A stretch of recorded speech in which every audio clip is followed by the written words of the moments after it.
Oke, selamat datang di mata kuliah Distributed Programming. Di week 5 ini kita akan melanjutkan materi kita di week 4 kemarin mengenai Java Database. Kita akan melakukan sedikit update di beberapa baris code dari codingan yang sudah kita buat di minggu yang lalu, di week 4. Dan juga kita akan memodifikasi sedikit tampilan dari aplikasi kita. Bukan memodifikasi sih, tapi kita akan menambahkan fitur update dan delete. Sebenarnya ini merupakan pembahasan dari tugas kita ya di week ke-4 kemarin. Namun ya Anda bisa implementasikan juga versi update sama delete yang saya buat ini di program Anda masing-masing. Dan Anda bisa cocokkan dengan program Anda masing-masing atau bandingkan dengan program Anda masing-masing. Oke. Pertama yang akan kita bahas adalah kita akan menghapus metode getConnection di dalam konstruktor kelas buku. Anda bisa lihat di sini. Sebelumnya kita membuat kelas buku dengan konstruktor seperti ini yang dengan parameter, namun kita menambahkan getConnection di sini. Kalau kita menambahkan getConnection di dalam kelas book, maka akan melakukan koneksi ke database setiap kali kita membuat sebuah objek buku atau objek book ya. Dan itu nanti akan memakan banyak memori karena tiap kali kita membuat objek buku, maka kita membuat session ke dalam database kita. Sehingga langkah yang kita lakukan ini tujuannya adalah agar penggunaan memori di database kita tidak terlalu banyak. Oke, nanti kita implementasikan sebagai gantinya karena kita menghapus metode getConnection di sini. Nanti getConnection ini akan kita panggil setiap kali kita melakukan transaksi insert, update maupun delete. Nanti akan kita bahas di slide berikutnya. Oke, seperti ini ya. Jadi di metode insert yang sudah kita buat kemarin, kita tidak memiliki metode getConnection di baris kode awal di metode insert ini. Nah, ini karena dampak dari getConnection ini kita hapus, maka kita pindahkan ke metode insert. Jika seperti ini, maka kita membuat session ke database setiap kali kita melakukan transaksi ke database, entah itu insert, update maupun delete. Dan juga kita menambahkan metode connect.close. Tujuannya adalah setiap kali kita connect ke database, koneksi itu perlu kita tutup sehingga sessionnya berakhir. Ini tujuannya sama dengan tadi. Kita bisa menghemat memori, penggunaan memori dari komputer kita. Kalau kita tidak tutup, ya bisa-bisa saja. Namun itu akan berdampak pada transaksi yang sangat besar. Kalau kita nanti melakukan transaksi yang jumlah transaksinya mungkin setiap menit ada 1000 koneksi ya, itu akan sangat memakan memori dari komputer kita. Sehingga kita butuh memanggil metode connect.close di akhir kita melakukan transaksi. Oke, kita bisa lihat di program kita ya. Oke, ini saya sambil loading di program Java saya. Kita bisa lanjut ke slide berikutnya.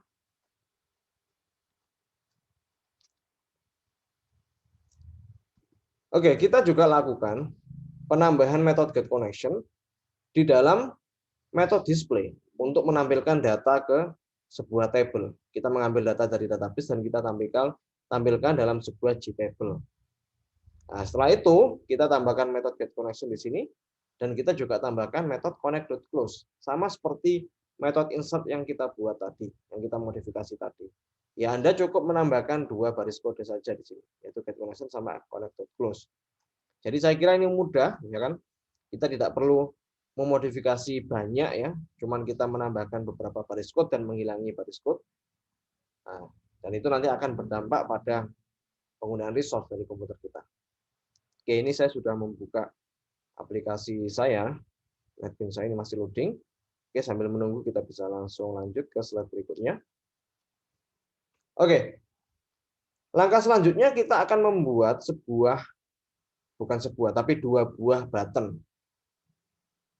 Ditambah dengan 1 button clear di sini. Anda bisa lihat di sini, kemarin waktu yang week keempat kemarin kita menambahkan metode insert ya. Kita menambahkan button insert di graphical user interface kita atau GUI kita. Namun metode untuk update sama delete, button update sama delete ini belum kita tambahkan. Ini merupakan tugas yang Anda kerjakan di minggu keempat yang lalu. Nah, hari ini kita bahas ya bagaimana cara membuat button update sama delete, dan ini fungsinya untuk mengupdate ya data kita di UI. Oke ya. Delete ini untuk menghapus, clear ini untuk menghilangkan, mengosongi semua G-text field dari UI kita. Oke, itu saja. Kita tidak mengubah tampilan dari tabelnya, masih sama persis dengan yang kita buat kemarin. Oke, saya coba buka dulu aplikasi saya. Oke, ya ini saya buka untuk kelas book ya. Nah, ini Anda bisa lihat, saya menghilangkan metode get connection. Saya komen saja ya metode get connection yang ada di kelas book ya. Oke, ini saya komen. Dan saya panggil metode get connection itu di dalam metode insert. Ini saya tambahkan get connection dan saya tambahkan juga connect.close di sini. Ini berdampak sangat signifikan jika nanti transaksi kita banyak ya. Nah, ini kita perlu lakukan. Begitu juga untuk yang update ya. Anda bisa lihat di sini update juga saya ubah, saya modifikasi dengan menambahkan get connection sama saya tambahkan juga connect.close di sini. Oke, connect.close-nya ini di dalam try ya, bukan di catch-nya. Saya tambahkan di dalam try. Begitu juga untuk delete ya. Ini saya tambahkan. Oke, metode update sama delete ini akan kita bahas setelah ini. Ini yang kita bahas dari slide tadi. Kita masih ke metode insert sama metode display. Oke ya. Kita kembali ke slide dulu. Oke, ini saya juga tampilkan untuk GUI saya, user interface saya. Ini Anda bisa lihat di sini. Ini saya tambahkan metode button update, delete sama clear ya. Oke, kita lanjut ke slide berikutnya. Kita menambahkan dua baris code ya di dalam konstruktor dari user interface kita. Tujuannya apa? Kita ingin menampilkan data dari tabel buku ya. Itu otomatis akan muncul saat kita menjalankan aplikasi kita di awal. Oke ya. Jadi pengennya waktu kita deploy ya program kita, tampilan pertama kali yang muncul di program kita, Gtable-nya ini sudah terisi dengan data dari tabel buku. Gitu ya. Nah, ini kita perlu modifikasi sedikit di bagian user interface kita, utamanya di konstruktor GUI books. Ya, ini Anda bisa lihat di sini. Saya menambahkan book sama dengan new book dan refresh table. Jadi refresh table ini saya panggil saat saya jalankan ya GUI books. Jadi GUI books ini konstruktornya ini di dalamnya ini itu merupakan metode-metode yang akan dieksekusi saat graphical user interface GUI book ini saya jalankan. Nah, ini Anda bisa lihat di sini saya tambahkan book sama dengan new book dan refresh table. Kita coba lihat di coding kita. Nah, Anda bisa lihat di sini. Oke. Oke, jadi di sini saya tambahkan refresh table sama book sama dengan new book. Mengapa saya harus menambahkan book sama dengan new book di sini? Karena di dalam refresh table ini dia membutuhkan kelas book. Dia membutuhkan variabel book yang sudah diinstansiasi karena book ini merupakan sebuah objek. Kita coba masuk ke refresh table ya. Anda bisa lihat di sini.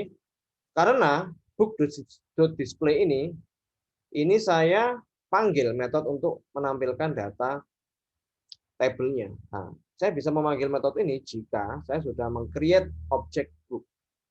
Sehingga saya bisa tahu ya, saya bisa mendapatkan data dari tabel book yang ada di database saya. Nah, ini di dalamnya seperti yang saya jelaskan di minggu yang lalu, saya panggil .display ya untuk menampilkan book ID-nya untuk mendapatkan get book ID untuk mendapatkan ID book-nya, get title untuk mendapatkan title-nya dan seterusnya. Nah, kita kembali lagi ke slide-nya. Oke, ini saya panggil ya di dalam metode GUI books, konstruktor GUI books. Kita coba lanjut ke slide berikutnya. Oke, sebelum saya lanjut ke slide berikutnya, saya coba jalankan dulu. Saya ingin membuktikan bahwa saat pertama kali program saya jalankan, kan, otomatis nanti isi dari table book sudah ditampilkan di UI saya.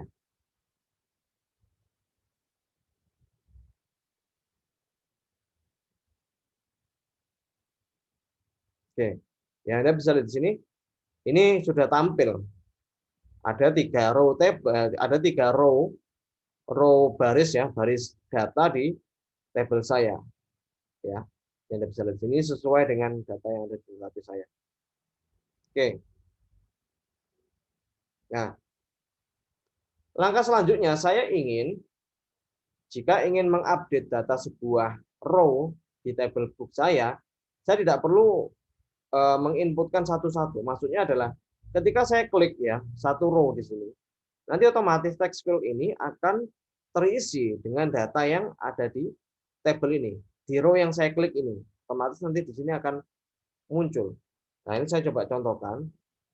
Jika saya mengklik ya di row ke-1, otomatis nanti JText field book ID, title, author, publisher, price sama stock menyesuaikan dengan data yang ada di row pertama. Kalau saya klik di kedua, nah ini juga menyesuaikan dengan data yang ada di kedua. Begitu juga yang ketiga. Anda bisa lihat di sini. Oke. Kita lanjut lagi. Nah, caranya gimana kalau kita mau menambahkan fungsi seperti itu? Caranya mudah sekali. Anda bisa right click ya di bagian tabelnya. Setelah itu Anda pilih events dan pilih mouse. Di sini ada mouse click ya. Nah, ini fungsi ini kita klik ya. Jadi tujuannya adalah kita menambahkan sebuah action saat kita mengklik sebuah row di table kita. Nah, caranya saya coba kembali dulu di UI saya. Oke, di sini ya. Ini Anda bisa klik kanan di sini, events, mouse click.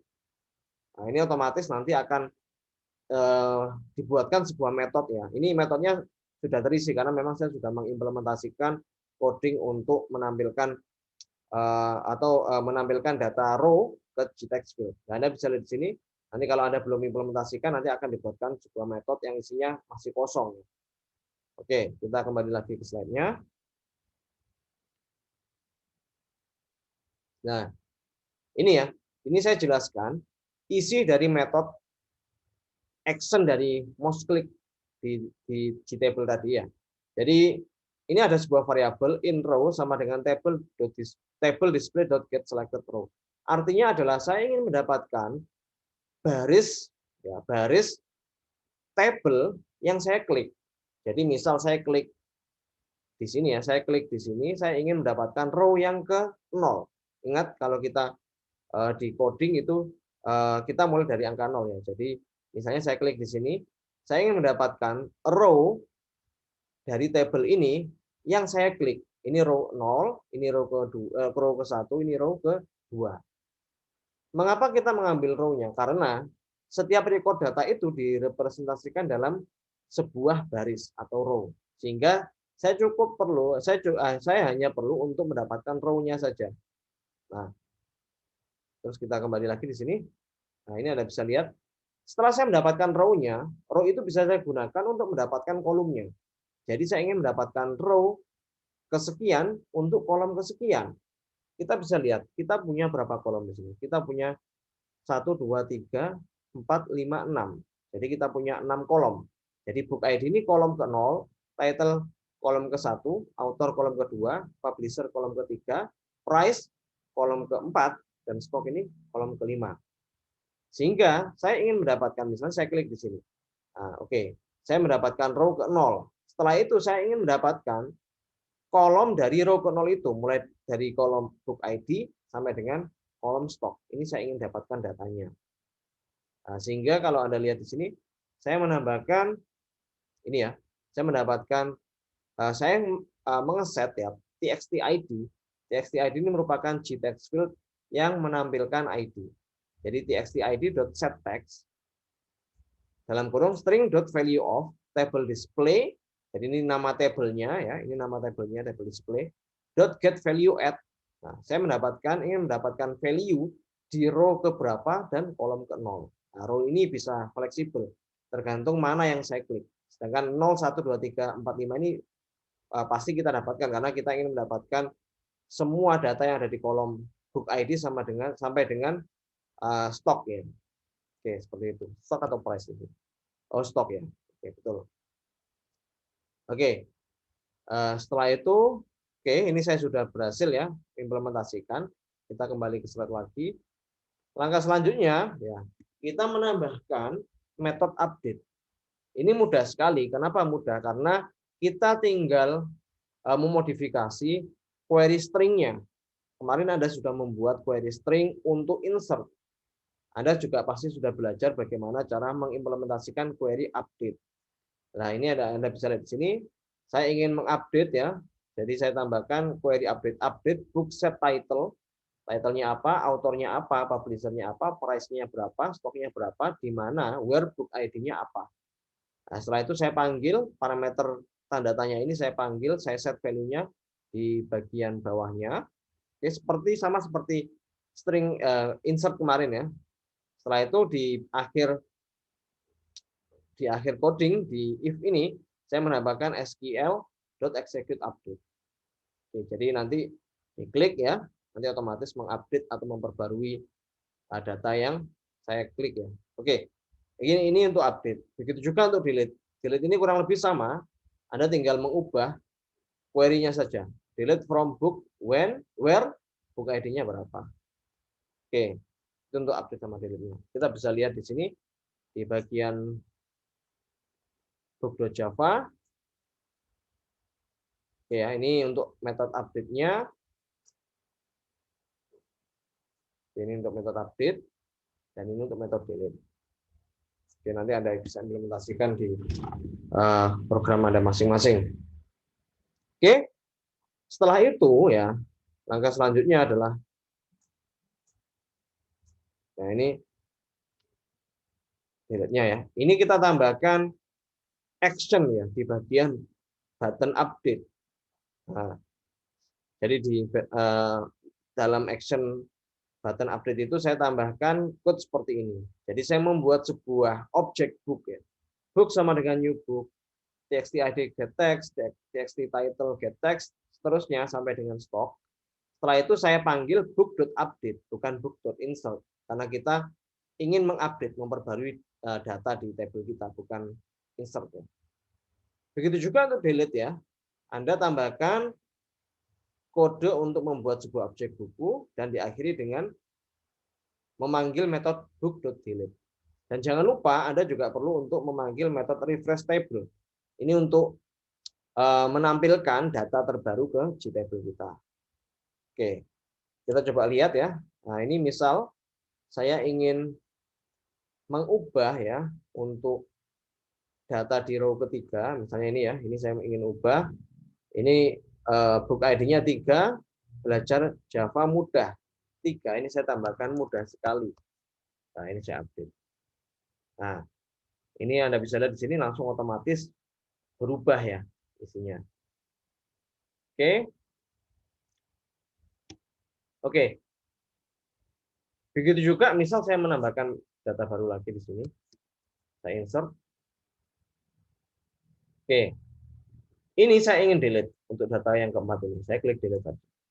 Nah, otomatis nanti row tersebut akan hilang. Oke. Jadi kurang lebih seperti itu untuk materi kita minggu ini. Silakan Anda lihat video ini sampai selesai ya. Nah, setelah itu jika ada pertanyaan atau ada problem, kita gunakan grup Telegram untuk berdiskusi. Nanti Anda bisa screenshot problem Anda, nanti kita coba diskusikan.